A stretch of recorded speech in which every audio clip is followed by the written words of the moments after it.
I'm Anna Billett and I'm the speech and language therapist. I'm Tim Keller and I'm a lecturer here at Linkage College. Lego-based therapy isn't just playing with Lego. The idea is that you have a small group, so you have your team, and in the team you have an engineer that has the instructions, and they will tell the supplier which bricks to look for, and then they will tell the builder how to build it. Obviously that involves a number of different words that they have to use, such as prepositions for the positioning, colours, shapes, sizes, those kind of things, which are really important for communication, that you know those words, but also it's the working together as a team that's really important. So repairing any communication breakdowns, that's a really important skill for our guys, because actually out in the big wide world, they're not always understood. So in order to get their message across, they have to think of another way of saying it. And because Lego is so structured and predictable, it gives them a way of practicing this without actually being told that they're wrong. It shows them that they're wrong, because obviously the model doesn't get built in the right way, but for our guys that have got communication difficulties, a lot of the time they're not understood, or they're told that they've said it wrong. So actually this is a way of practicing those skills in a team with their peers and having a bit of fun. I went to a meeting, a Clinical Excellence Network meeting, and one of the presenters there brought some of the equipment that she'd been using, so some of the Lego-based therapy kits that they'd been using. And it just got me thinking that actually those skills of communication repairs and making sure that you're using really specific information was something that we needed to work on. And I knew that our guys really liked Lego. So everybody likes Lego, don't they? So I thought that there's no reason why this just has to be for children. Adults like Lego too. And because it's so predictable, it works for our guys. So I brought it back and proposed the idea to Tim. And he really likes Lego too. So he obviously, we ran with the idea together. When we first introduced it, we introduced it in a maths and English session, and it worked really well for the English speaking and listening targets. They had targets, and on the back of them we had written down what targets they hit, so the students knew exactly what they were working on that time. Which changed every time, because obviously if you're being the engineer, it's a very different job for being the supplier. The engineer has to use all the right words, but the supplier has to listen really well, which is also a really good skill for our guys. So yeah, that's where we started off. After that, we decided as a college, we showed it to the management team, and as a college we decided that actually it fitted quite nicely into the personal and social development course. And we tend to use it now in that first term of people coming to college, because actually it helps them to make friendships as well. So the resource itself, the Lego, is quite inclusive, and we can use it with a broad spectrum of learners to gain different skills. We can differentiate the learning activities so that we can pick out things for higher level learners, for lower level learners. Just the inclusiveness of having someone working and helping someone could be a really, really, really important skill for that individual, but the measuring and the sort of academic functional skills that they're getting from the activity is what I could be asking for another.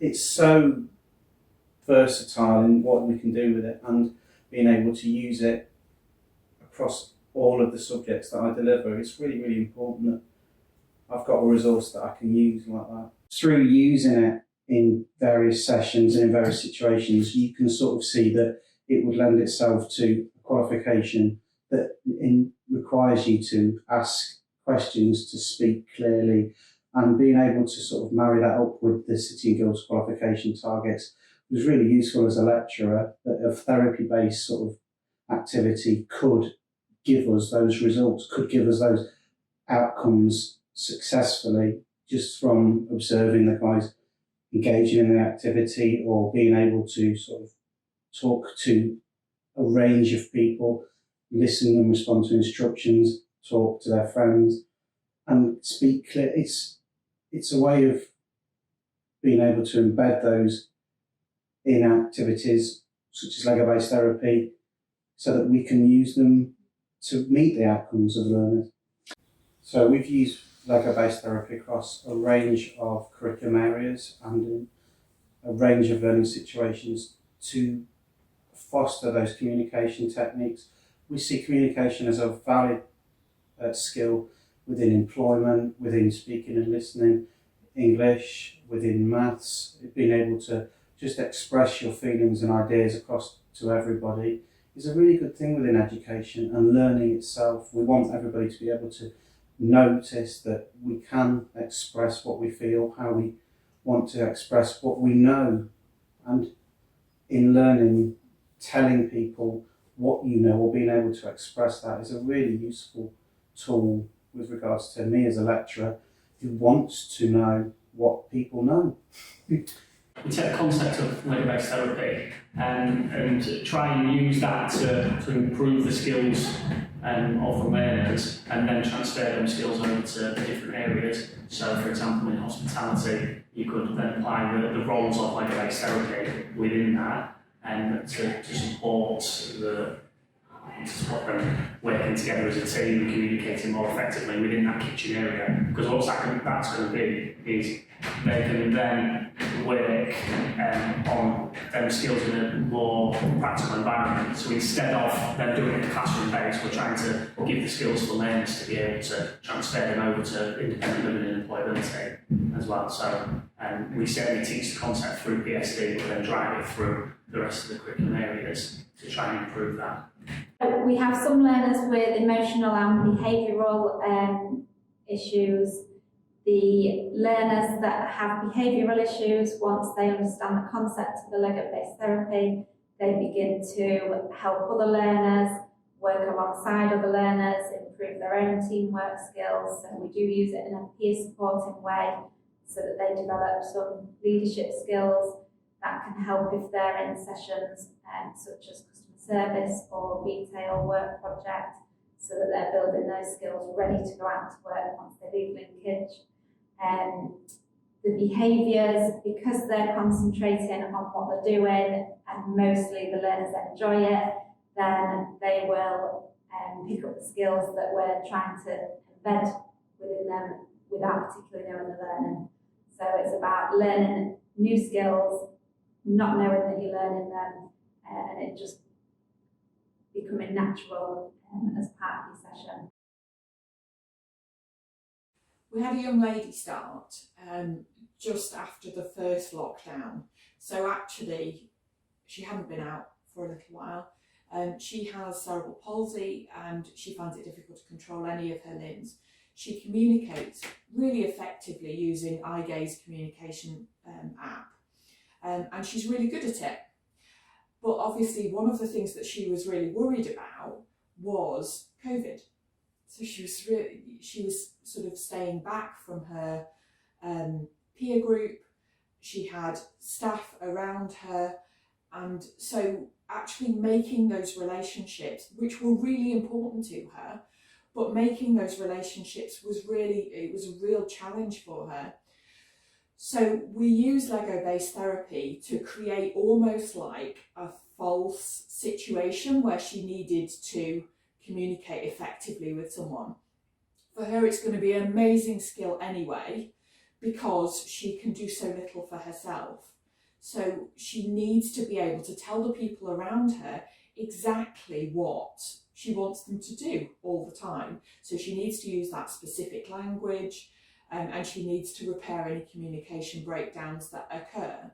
So really useful skills, but we use this one a lot to increase those relationships with her peers, which was one of the big things she wanted to do at college. And actually it worked really well. I really enjoyed doing it because, one, I shouldn't really say this, it gets me out. I enjoy doing lessons, but it gets me, gets me out. I feel that it helps communication skills. I like it because you meet new friends, or you've not worked with someone who before and you get used to it. Like you're taking turns really. One of the things that I think is really interesting is that, okay, from a speech and language therapy point of view, I can go in and assess somebody and I can see that they have word finding difficulties, or I can see that they have difficulties using specific language or understanding specific language, like prepositions. But before, it felt like all I was doing was going and telling the tutors that this is what was the problem. Whereas now, because they are running the sessions alongside us, I don't have to tell them, they can see the problems for themselves. The students themselves can see where their difficulties lie, but without us saying, you're rubbish at this. So actually, it's spread out the therapeutic alliance into more of the teaching staff. And it's not just a few individuals who understand now, it's all of the staff.